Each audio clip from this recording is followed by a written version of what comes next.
Are you confident? Do you have consistency? How much conviction do you have? I'm Daniel Gomez, the Confidence Architect, a business strategist, keynote speaker, executive coach, and best selling author. On the Daniel Gomez Inspire Show, we will help you unlock confidence to create consistency and develop conviction. Together, we will discover the key that unlocks your confidence.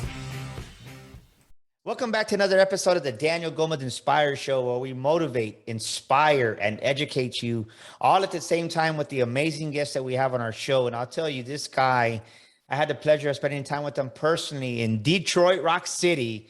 He's an all-star. He's a rock star. And I can say that he's true. He's really helped me and guided me to really take my life, my business to another level. So let's welcome to the show, the one and only Mr. Alan Nass. How you doing, my brother? Woo-hoo! I am doing fantastic. Woohoo! I got to give you a round of applause as you come in here, right? Got to play some music here. This goes out to Alan Nass out there in Detroit, Rock City, ladies and gentlemen. I'm excited to have this gentleman on my show, and really, he does this. Deserves the shares and everything else because he's that amazing. Alan, I know what a rock star you are. Why don't you introduce yourself to the Daniel Gomez Inspire Show, my friend? I am Alan Asp.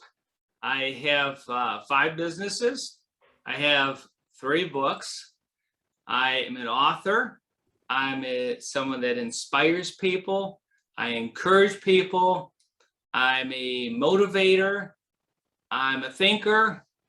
And I just like to go ahead and encourage people to go ahead and better themselves and increase in their life. Wow, man. Boom, baby. I'll tell you what, you're going to want to get out your pen. You're going to want to get out your paper because this guy's going to drop some wisdom. And don't forget, like we always tell you here in the Daniel Gomez Inspire Show, something magical happens when you put pen to paper. Write it down, write it down, write it down, because I'll tell you, when you write it down, you retain a lot more of the information subconsciously, and it helps you just in your subconscious thinking. So, Alan, you were just rocking the stage here in San Antonio, Texas, man, and you dropped some wisdom. I love what you said, and I want to talk about this because so many times I think right now, especially coming out of 2020, and there's still a big hangover, I call it, from 2020 into 2021, and people are feeling sorry for themselves that I see, and sometimes they're so stuck that no matter what they want to do, they don't do it because they're just stuck in the muck, they're stuck in the mud. And you said something that really, like on stage, you were rocking the stage, you were rocking the mic, and you had people like at the edges of their feet because you were saying there was a point where you didn't have any money in the bank and you were almost broke. And from that point in your latter years, you've been, what you just said, you have 5 businesses. How in the heck does somebody go from being negative in their account or $3, like you just clarify that for me, to where you are now 5 businesses, and you've mentored me now to really take my business, and you've challenged me in so many ways. And because of spending time with you, you've reframed my cognitive thinking. How the heck does that happen? How do you go from being broke to being what happens is you have an aha moment. My aha moment was when I went to my daughter's graduation. She was graduating from high school. She says, "Dad, I want you to come to my graduation." Now, I went through a tough time in my life, like most of you there, and you feel sorry for yourself. I went through a divorce, and my daughter had a graduation. You go to graduation. Checked my bank account, no money. Now, I did something so pathetic, I can't even believe it. It was about 47, 48 years old, and I asked my mother for money for gas. Does that get any worse than that? So, whoa, time out. I haven't heard. You were 47 years old and you asked your mother for gas? I had no money. And I had no money for a hotel room. It was the craziest thing. I had $14,000 and, well, actually it was $14,800 on a $15,000 credit card. So I was playing the game of moving it from one credit card to the other to keep the 0% interest down. Couldn't make the minimum payment, couldn't get it down. So what I did is I went ahead and I was like, well, what am I going to do now? So I asked my mom for gas money. So it was about $120 at the time to go to Massachusetts and back. And I'm like, I'm screwed. I got no place to stay. And So I did what a creative person does. I went to Ace Hardware. I bought a $27 tent, and I decided I was going to pitch a tent in the woods and live in it because I couldn't afford $50 for a hotel room. Wow. Is that bad or what? And You know, I said, and what really got me is I did it for one night, and I realized from my Boy Scout days, I didn't like camping in a tent because it was hot, the bugs were bugging me, I'm sleeping on rocks, and I said, you know what? There's got to be a better way in life. And I said, I got to change. I have to change because I can't do this anymore. I was $335,000 in debt, 57 cents in my savings account. I mentor people all the time. I life coach people all the time. I said, I guarantee you, you're not any worse off than me. So when I meet somebody that has really no money, and I always ask them the question, well, how much debt do you have? They always say the same thing. Well, I don't have any debt. Well, then you were worse. I was worse off than you. So if I could do it, you could do it. So let's reframe this story because it's getting better and better. I'm learning stuff from you, right? Because you didn't go this far in depth in San Antonio. You kind of took the storyline a different way, but you had 57 cents in the bank. You borrowed $120 for gas to go to your daughter's graduation. You 135 in my checking account. And you had over $250,000 in debt, $335,000. $335,000 in debt. And you pitched a tent for your daughter's graduation night. What's that? You pitched a tent for your daughter's graduation. I pitched a tent, and I was too embarrassed to go ahead and tell her why I didn't take a shower or nothing else. I was all grubby and sweaty, and it was just a disaster. It was the worst experience of my life. And I'm like, this is crazy. If I break down, I got no way to fix my car. I'm like, this is not right. I said, I got to change. I said, this ain't working out at all. It was a complete disaster. My bills were $4,000 a month. My income was $3,000 a month. I was losing $1,000 a month every month. I was living on this earth. So, ladies and gentlemen, this is where I want you to really. Here comes the shift. Right now, you're watching this on YouTube, or you're listening to it on iTunes or Spotify, and you're feeling sorry for yourself.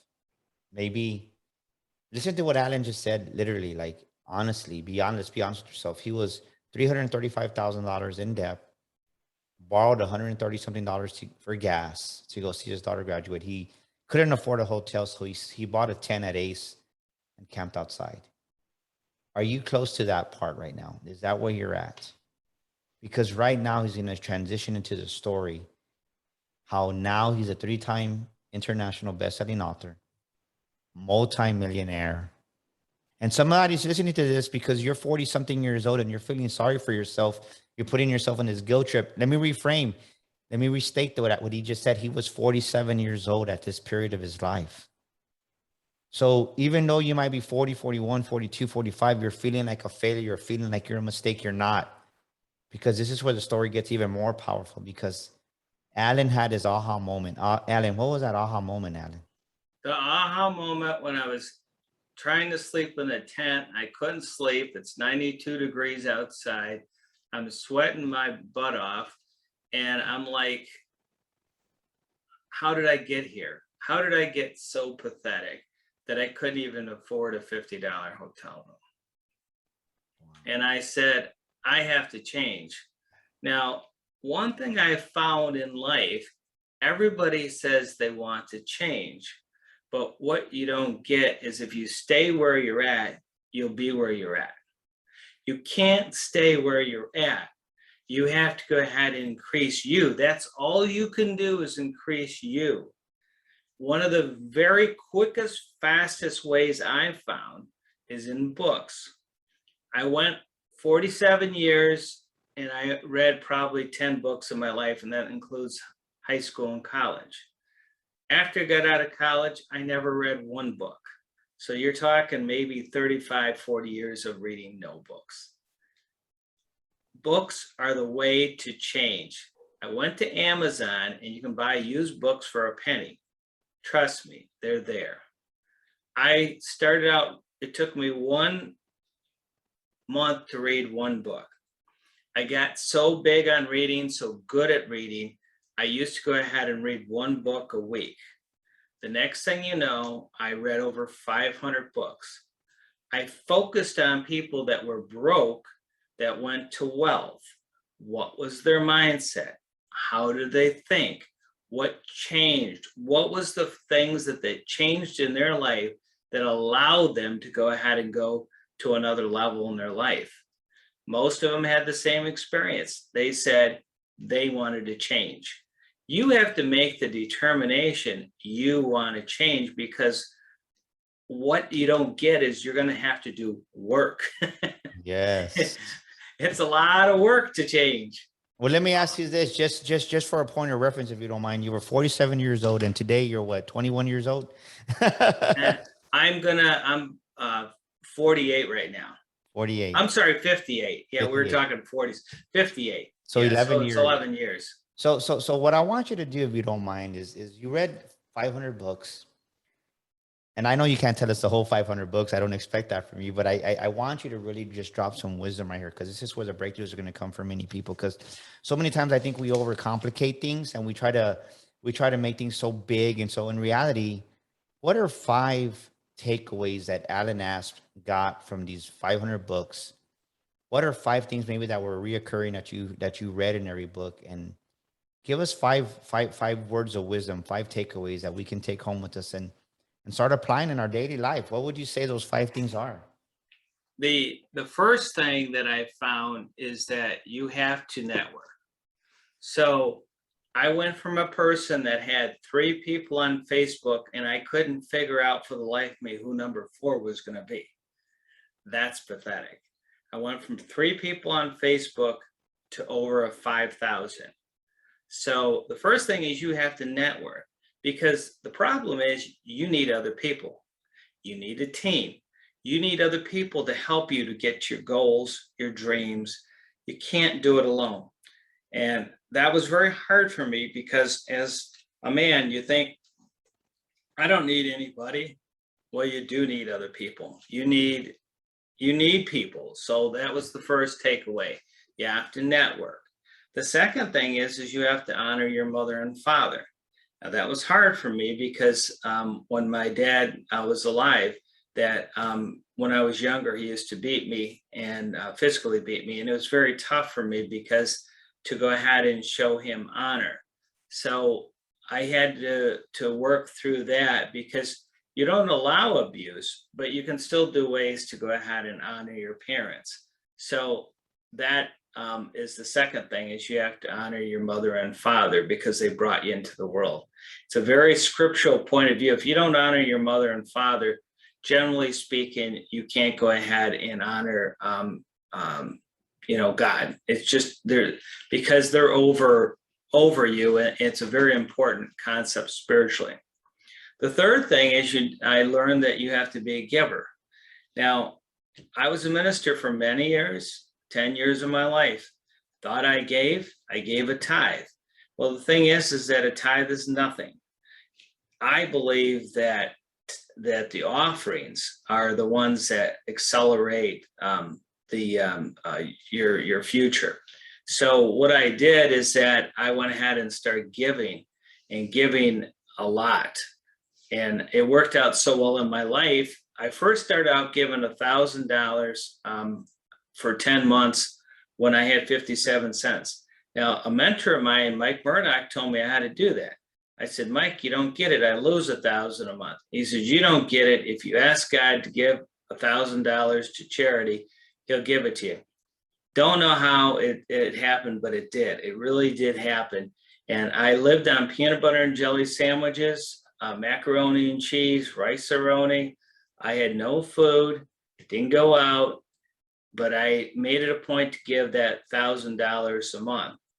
It worked out so well that I went ahead and started giving it from the first business, then the second business, then the third business, then the fourth business, and the fifth business.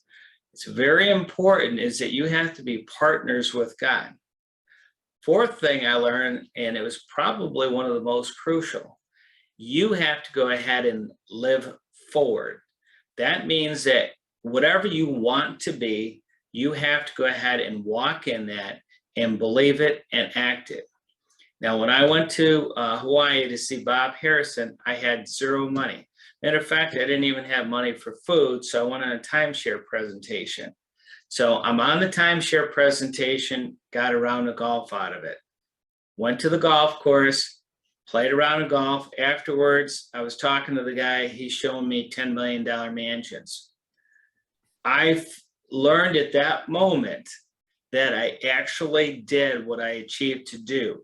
I had to believe that I had that kind of wealth, even though I didn't, because eventually what happens, I ended up walking into it. You have to go ahead and believe before you receive.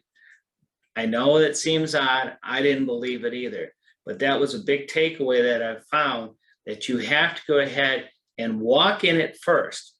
Can't wait till the money comes. You have to go ahead and do it. And I would go ahead and put things on mirrors that I'm a millionaire. I would go ahead and put them on my desk at work.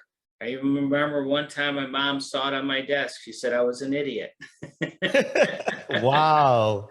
And I mean, you know, I love, what's what I love about you. Like you're honest, right? You're like me. You're totally transparent, and it's like you don't care what anybody thinks, because I think so many times we try to put on this facade and we try to just walk in how people want us to be seen instead of walking in who we are and our personality. And that's a gift that we have. And I just want to thank you for being honest. So thank you so much. Keep going, please. We're on number 4. well, yeah, number 4. The last one is that you have to make time to do this.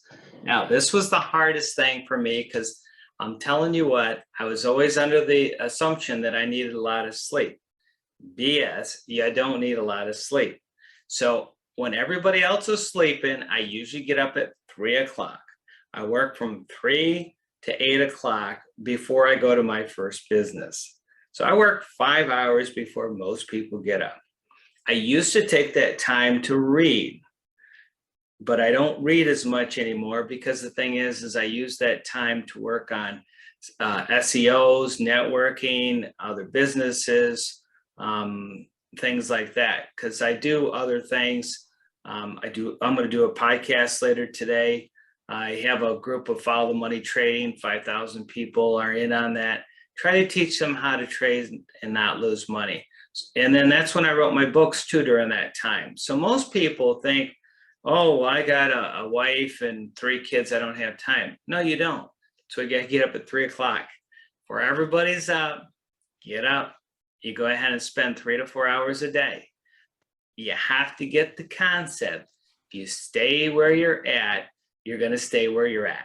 I love that. Boom, baby. Let's give you a. If you stay where you're at, you're going to stay where you're at. That's just simple as simple can get. So just to recap the 5, this is write these down. I hope you're taking notes right now, ladies and gentlemen, because if you're not, I'll tell you what, you're learning from a multi-millionaire, owns 5 businesses. Number 1, you have to network. You have to have a network. You have to go out there and meet people, whether it's through Zoom or somehow. You have to network. Number 2, honor your father and mother. If you hate your mom and dad, forgive them. We're going to go more in depth in all these 5. And then number 3 is be a giver, right? Alan is challenging you to give. And he said he gave a 10%, which in the Bible talks about being a tither. He says you got to give above that. And number 4 was live forward, right? Live forward. You got to kind of envision that, maybe through a vision board, and believe before you receive. I love that, right? Because so many times before you become a multimillionaire, you have to think like a multimillionaire. And people think it's opposite. People think, well, I'm going to think like a millionaire when I become one. No, it doesn't work that way, ladies and gentlemen. And then last, you have to make time to invest in yourself, because like Alan just said, if you don't change, nothing's going to change. If you stay where you're at in yourself, you're going to stay where you're at in your life. I love that, right? So let's take a deeper dive in all these. Alan, I'm loving the topic here, right? You have to network. So how important is networking? I think for me, I'm really growing in this too. I think right now, 2020 really got everybody at home and scared and isolated. And I can tell you, when the world opened back up and I started flying again, it was a challenging, because people don't realize, right? Write this down, ladies and gentlemen. It takes 21 days to start forming a habit, and then 90 days it becomes a lifestyle. Well, we've been in this situation for the last 18 months. So people are used to being at home doing nothing. And now it's a habit. It's a lifestyle now, which they got to break out of. And you got to go out there and network. How important was it for you, the networking aspect of who you have become today, a 5-time business owner, 3-time international bestseller, multimillionaire? Well, you have to network. I mean, because, and it goes even deeper than that, because what you have to do is develop a team. You have to have an inner circle. My friend, mentor, Mike Murdoch, taught me you have to have 7 close people within your inner circle to help you, to guide you, to go ahead and give you advice, to encourage you, because it's not going to be easy. You're going to have ups and downs, and you need encouragement. So it's very important on the networking. I'm telling you right now, nobody can make money by themselves. They need a team. They need a group of people. They need other people to go ahead and help them. So it's very important that you go ahead and network. For me, because I'm trying to get venture into some other areas, like the trading and some other things, I had to find myself to network. Now, when I did this about 7 years ago, and I started with 3 people, I never would have believed in my lifetime that there's 5,000 people that would follow me. Never would have believed it in my entire life. Never, never, never, never, never. I'm amazed by it. But what happened is that I used that for networking, and allowed me to go and have some of my best friends now. Even so much is that we've developed an app. So it's going to be on Google Play Store. So I'm around geniuses, people that are very, very smart, that do algorithms for stock trading, and that they've actually helped me on my journey. So I can't do it alone. I need other people. I love that, right? And I'll tell you this. I think for me, when I started my business 4 years ago, this was a problem I had, right? It's like, well, I can do it by myself. I think it just came from that mentality of just that survival mode when I was a younger kid, just kind of just always being on my own. My mom passed away when I was little. We moved around a lot. You learn how to fend for yourself. And I really had to break that, especially now in business, and being open-minded to having amazing people like you, right? I took the time to fly up there to Detroit and spend time with you. And the old Daniel wouldn't do that. And I think sometimes the old Daniel wants to come back and say, well, nah, we can just stay here in the studio. And no, you got to go out there, and something amazing happens when you connect with people live. And I truly believe that you get that human touch. And when you get that human touch, everything just changes from there. Second, you said, honor your mother and father. That's important. I didn't have my mother. She passed away, like I said, when I was 10, but my dad, I can tell you, I tried to honor him as much as I could. Why is that an important principle to becoming a multimillionaire, Alan? There's a concept there that is so important, because there's a blessing in the Jewish faith associated with honoring your mother and father, because it's the only one that with a promise, the 10 Commandments. Okay. It's the only one that has a promise to it. Basically, your lives will be long and prosperous. It's the only one with a promise, because if you don't honor your mother and father, then you allow bitterness and anger to overwhelm you. I know I was that way. I actually went ahead and left where I was at, moved 10 hours away, and I said, you know what? I'm like, I don't need them, because I had a lot of pain associated with it. As time went on, through crazy circumstances and through the ministry of Mike Murdoch, he said, you will never be successful unless you honor your mother and father. And I'm like, no, you don't get it. And he's like, you don't get it. And I never understood it. But the thing I did, which was so funny, is that when I was broke, had no money at all, I thought I had $250 in the bank. Again, this is how bad I was. I went ahead and sent them a check for $250. They've never had a child ever give them a check ever, because we're used to receiving from the parents, but not giving. I was the first kid ever to go ahead and give to my parents. It affected them so much that our relationship immediately overnight changed. So instead of the hostility, then we had that we were embracing. Instead of the anger, now we had love. It was very interesting on how everything changed when I went ahead and made the first step to do that. So what I did is I gave them a gift. And when I gave them the gift, it affected them so much that they literally didn't even cash it for almost a month because they didn't know what to do with it because it's never happened to them. Well, I love what you said. I think somebody needs to hear this. And maybe they missed it because you said it kind of subtle. You said, well, you told Mike Murdoch, well, you don't understand. And Mike Murdoch said, well, no, you don't understand. And somebody needs to hear that because right now, someone's saying, well, you don't understand what my mother did to me. You don't understand, Alan and Daniel, what my dad did to me. You don't understand. And if you would have been on the stage with us here and heard what Alan said here when he spoke on our stage live in San Antonio, he was talking about how he got hit on the head with his dad would literally hit him on the head, like hard. And just, it wasn't a good, it was a story that he spoke on stage, but it really had deeper meaning to it. So when Alan's telling you, he understands because he was abused, not just once, but several times as a child by his father. So as he says this, you don't understand. He's saying it kind of like even tone, but he's meaning like, you don't freaking understand is really what he's trying to say. And you're saying that right now. And maybe you've been holding on to that anger. Maybe you've been holding on to that grudge, that unforgiveness to your mom and dad. And today is a day. As you listen to this episode, as you're watching it on YouTube, you need to release that bitterness, that anger towards your mom and dad. And because that's probably one of the main things that's holding you from moving forward in life. Would you agree with that, Alan? It's 100%. I read Think and Grow Rich at least 10 times because I'm like, okay, I don't get it. I'm not getting any wealth there. I'm not moving ahead at all. And I kept going. And like I get to number 7 and then I would say, oh, this is what I screwed up. This is what I missed. Then I would go do it again. And one of the ones that he speaks of is your relationship with your parents.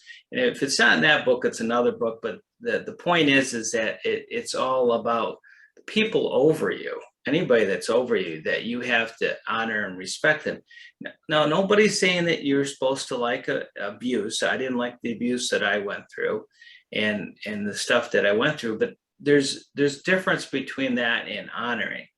Honor is just saying, you brought me into this world.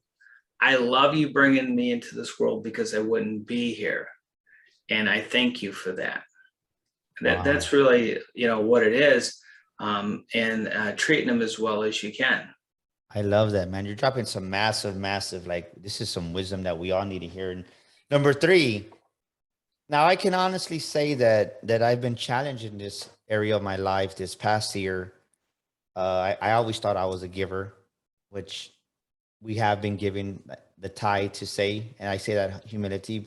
But something that I learned from you is, I'll never forget this. I want to tell you, ladies and gentlemen, I want you to just think about the type of person that Alan is. I want to honor him right now because to me, he's above me, and he's that role model for me, that mentor. And one day we're checking the mail, and it's a letter from Alan Asp. And inside this letter, there's a check for $1,000. And I'm like, I told my wife, what the heck's this check for? Like, she was like, who's that? Who's Pontiac Doors? And I'm like, that's Alan. It has to be Alan, Detroit, Rock City. And I call Alan on the phone and I'm like, hey, dude, what's going on? How you doing, brother? And I'm like, what's this check for? And Alan goes, your podcast has been a blessing to me, Daniel. I just wanted to bless you. A check for $1,000, ladies and gentlemen. And it really, I think that was a breaking point where that lack mentality and scarcity really started just kind of peeling off more and more. And from that point, I try to give more and give more. And I think that there comes a point, Alan, where you even give more, right? I think of Ditch Witch, the company Ditch Witch, which gives, if I might be wrong on this on numbers, but I want to say Ditch Witch gives over 50% of their revenue, right? Or over % of their profits. Ditch Witch, the company that does tractors and stuff, the owner at some point, they give away half of their profits, and that's what made them as big as they are. But how important is it, since we're talking about giving, how important is giving? To be a giver, Well, how important is it? given there's a promise, you go back to Solomon. And so what it is when you give, it is a given through scriptures that God will go ahead and give you a blessing back of 100-fold. In some cases, it's 1,000-fold. So I have tested it so many times. I can honestly say that I have got 100-fold on everything that I have given. Now, with that said, you're talking to somebody that never gave offerings. Now, this is a very important concept. In the Bible, Tanakh, which is the Jewish word for Bible, you gave back to the priest to go ahead and take care of the priest. That's your tithe. The tithe really doesn't go ahead and give you much of anything because you're required to do it. It's all in the offering. Because if you go to Solomon, the beginning of when he became king, he gave an offering. It wasn't a tithe, it was an offering.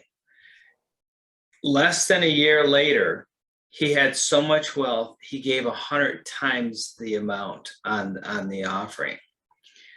I can honestly say there is nothing more important about the equation is to give.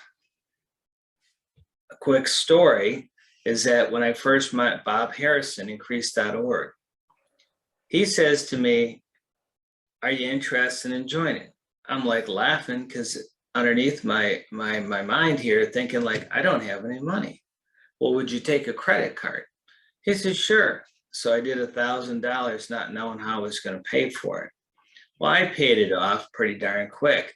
But the point is that with making that connection and the increase and multiplication that came from that, these are things that came to help me to go ahead and increase. I don't get it. I could go ahead and tell you story after story after story of when I gave, and I'm like, wow, that's absolutely crazy. I don't know how that happened. Matter of fact, a quick story, when this whole process started, Mike Murdoch says, if you don't have $1,000, sew it on your credit card. Well, I paid a little bit of that credit card off, so I had $13,800 on the credit card of a $15,000. He says, so $1,000. I said, I can't make the minimum payment anyway, so I might as well go ahead and do it. Sewed $1,000 on my credit card. Within 45 days, I paid off that credit card and had $10,000 in my bank account. You said, how is that possible? I don't know. It's never happened since. It's never happened ever. I usually always pay on the income tax, but this was the 1 year, somehow, don't get it. I ended up getting a large tax refund because I way overpaid on my taxes, and there you go. I paid it all off. Totally unexpected. It always comes unexpected, but that's how it goes. Another concept that I didn't get, because this is hard for men, you cannot be a giver unless you're a receiver first. That is so huge, because the thing is that the minute you don't receive, you stop the blessings. You stop the flow. You could not have the money to give if you don't receive. I don't care who it is. If anybody gives me $1, thank you, thank you, thank you, thank you. Thank you for doing that. That was special. Thank you for that. Because the first time you say, which everybody does, and I've heard it a million times, oh, I don't need your money. Well, you're not gonna, it's a weird thing, but the universe like hears that, and usually it never happens again. Well, then, and what happens on that too, correct me if I'm wrong, but it's like, we'll just say, for instance, referring back to the $1,000 check, I could have said, well, Alan, I'm going to tear up this check. I can't receive this check. I'm just doing a podcast. And you're like, I would have kept you from receiving your blessing, because that was your blessing. I was your seed. So I'd be killing your seed. Wow. I'm telling you, I'm loving this, man. Let me ask you this, because we got 2 more points I want to go over. And as if somebody's out there saying, this is crazy, this doesn't work, Alan, you're in some fairy tale land. I know tithing, I know giving. That's why we got our new house last year. I believe that. I know that because it was God's grace because of the seeds that we've sown. But somebody out there is doubting what we're talking about right now. Take a moment and look into the camera and talk to them for a minute and tell them how important it is to give. Please. It's more important than anybody will tell you. Malachi 3:10. Bring all the tithes and offering to the storehouse, and God will give you a blessing. Now, there's part of that scripture, and that you have to look at it in kind of some other text where it says God is grieved because the people didn't give. You'll find it in other parts of the Bible. And I couldn't understand that because I'm like, why would God be grieved? He don't care about money. What's he care about money? He owns everything. What it is it's a natural part of believing. It's a part of believing in having faith. It's part of the process. God cannot bless you, favor you, and increase and multiply your money unless you give. It's one of God's principles. Don't get it, don't understand it. I just know that's the way it works. So that is very important. More important than anybody will ever tell you. Money is more important than anything that anybody will ever tell you. You have to give. You have to have seed in the ground, and the seed will grow. No seed in the ground, there's nothing to grow. Amen. Well, yeah, just imagine a farmer. Well, here in South Texas, where I'm at, we have a lot of cornfields, and if there's no corn seeds planted, there's no corn. And it's as simple as that. You can't expect to say, well, I hope there's corn, and the farmer didn't go out there and plant any seeds. You got to plant seeds to get that harvest, ladies and gentlemen. It's a law, right? Well, if you look at it from a biblical standpoint, ladies and gentlemen, it's the law of sowing and reaping. But if you want to look at it from a scientific standpoint, it's the law of cause and effect. It's the same thing, cause, effect, right? The cause is you planted a seed. The effect is you have a plant now. Well, if you're not planting a seed, you're not going to get the effect of that. That's what's keeping you from going forward, and maybe in your life and your business, because you're putting the wrong seeds in the ground, or maybe even better yet, you're not putting any seeds in the ground, and that's what's keeping you from getting the results, right? Because the cause gives you the effect, gives you the result. The result needs to, stop focusing on the result. You need to focus over here on what are you doing to get that result. And another thing that I did not understand, and some people disagree with this, but I find it to be more important than that, is that every time you give, on that left-hand corner of the check, you have to put on there what you want God to bless you with. I don't know why. It's pen to paper. It works. I've had it happen so many times in my life that it's like almost crazy. There is nothing that I don't do. I don't do it. At a time of my life, $130,000 that I had to pay. I wrote a check for $10,000, left-hand column of the check. I put on there, God to go ahead and miraculously go ahead and get that debt forgiven. That debt was forgiven within 10 days. Now, how? I don't know. I don't believe it ever would have happened if I didn't give. So I give all the credit to God. All right, man. I'll tell you what, I loving this conversation. We got 2 more points to go over. Live forward, right? Believe before you receive it. You have to believe it, right? Faith is being sure of things hoped for and certain of things not seen. Believe before you receive. Live forward. Break down live forward a little bit more for us, if you don't mind. Spend a couple of minutes on that. It's called forward thinking.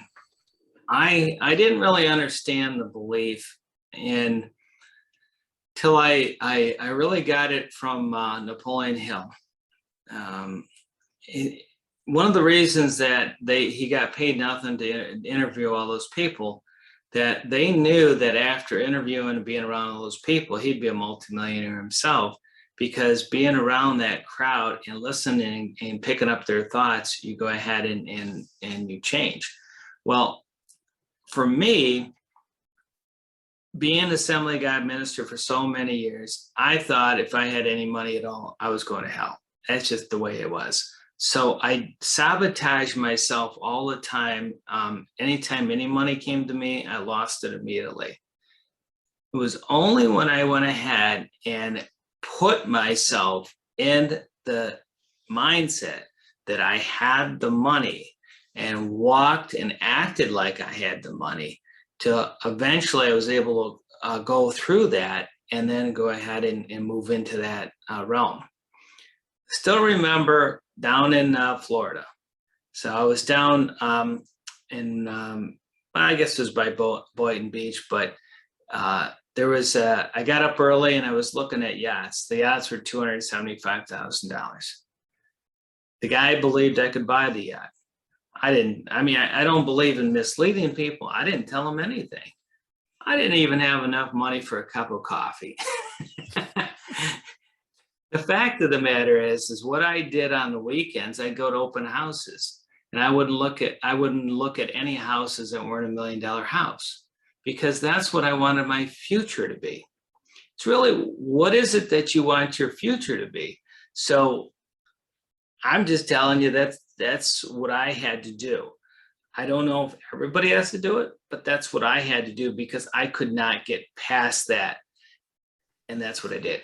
I love that, right? Live forward living. You have to put yourself in the environments that you want to be in. And I love what you're saying, because something actually that I learned from Bob Harrison was to raise your level of thinking, to raise your, right? As your thinking raises, as your thinking goes higher, your Yeah. income goes higher, and also the things that you do go higher. So, right, go eat at that nicer restaurant. Maybe if you're not used to eating at that nicer restaurant, maybe instead of staying at the Motel 6, put yourself in that Marriott room. Maybe for Marriott, if you stay at the Marriott, maybe put yourself in that Ritz-Carlton every once in a while.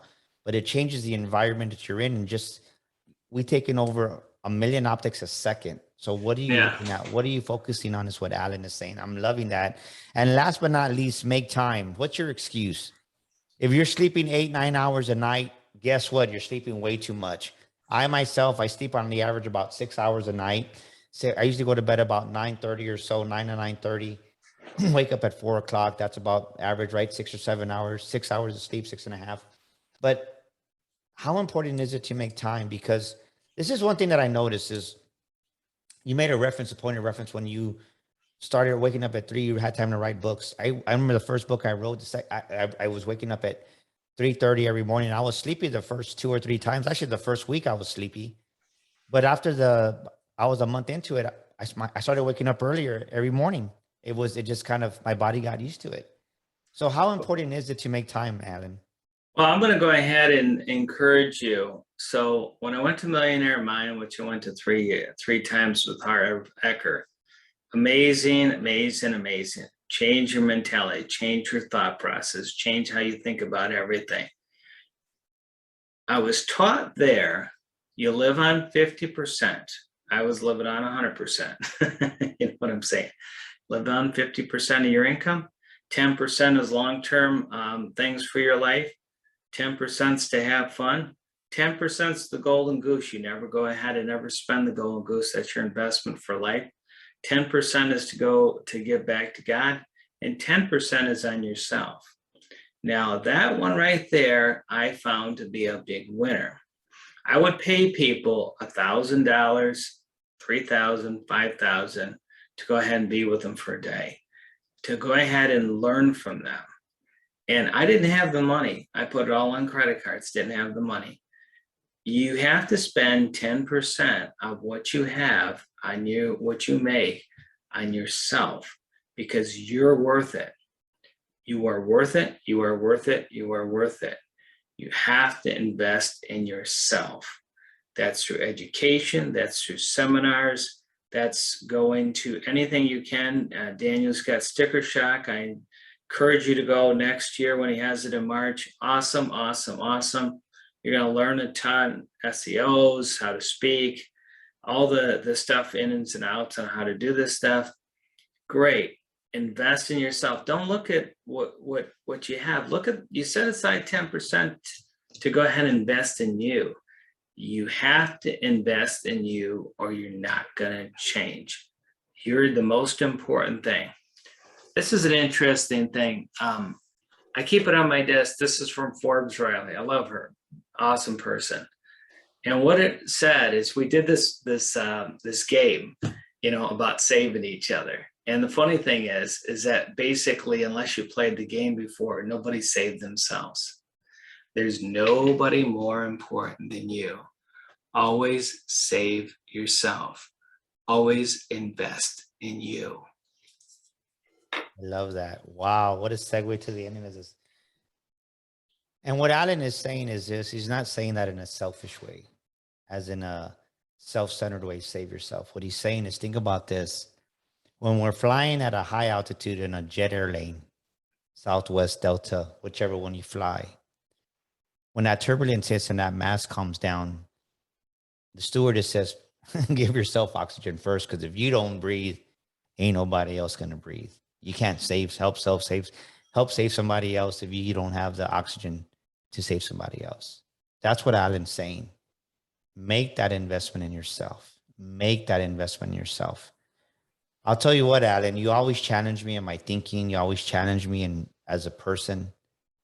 And you just dropped so much wisdom. I'm going to go back and listen to this episode over and over again. And I think for me, just the last part you said, right? The giving part, of course, always speaks to me. But just this last part is, you can never invest too much in yourself to put yourself in the right proximity.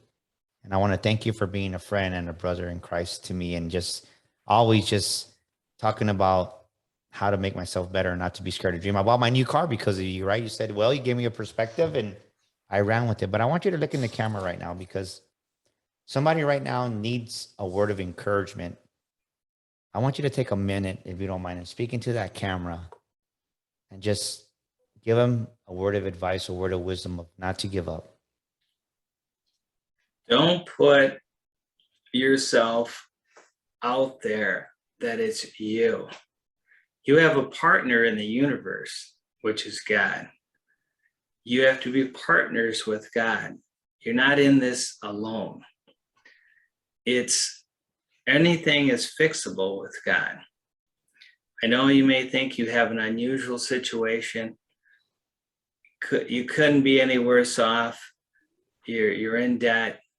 I get it. I was there. That was my life for 15 years or so of my life, paycheck to paycheck, broke more than anybody else ever. I mean, just being in so much debt. If I can go ahead and partner with God, make God a partner of mine, you can also, because God wants to favor and bless you because you're his child or her child. So if you're a woman, a man, God loves you, and he wants to go ahead and bless and favor you because he loves you. Amen. Boom, baby. Woohoo! The one and only Alan Mast. Thank you for taking so much just time with us today out of your important schedule. If someone wants to connect with you, Alan, how can we get a hold of the one and only Mr. Alan Mast out of Detroit? I think the best way is email Alan, ALAN, at alanasp.com.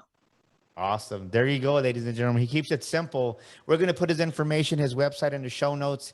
And if you want to get a hold of him, we'll have that here with us. And that's a wrap for this week's episode. I'll tell you what, I learned so much myself. Just to recap, you have to have a network, and you have to honor your mom and dad. You have to be a giver. You have to live forward, number 4. And number 5 is you got to make time for yourself and invest in yourself. That one spoke to me big, because I think no matter what level of success you got, there's always another level. And sometimes we get complacent and we plateau at the level that we're at. So if you need help, if you've plateaued, reach out to me, DanielGomezGlobal.com. That's DanielGomezGlobal.com. We'd love to have you here and help you with our Shield of Faith coaching, where we do executive and business coaching. We've helped businesses that were losing $1 million to take them to a positive $2 million swing. We've helped young entrepreneurs break that 6-figure barrier over and over, and we can do the same for you. This is Daniel Gomez Inspires. Reach out to me with our Shield of Faith coaching. I'll give you a complimentary 45-minute discovery session, because I believe in giving back and helping people. And until next week, right? This is it for this week. We'll see you next week here with another amazing guest on the Daniel Gomez Inspires Show. Woo! This is Daniel Gomez, and thank you so much for tuning into our show today. We'd love your feedback. Please drop us a comment, and thank you for leaving us a review. Don't forget to subscribe to our show and share this episode with a friend. And my free gift for listening to our show today is a copy of my best-selling book, You Were Born to Fly. To get your free copy, go to DanielGomezInspires.com and get your copy today. That's DanielGomezInspires.com. And to elevate your life and business even more, follow me on social media at Daniel Gomez Inspires on Facebook, Instagram, Twitter, and YouTube. Together, we will discover the key that unlocks your confidence.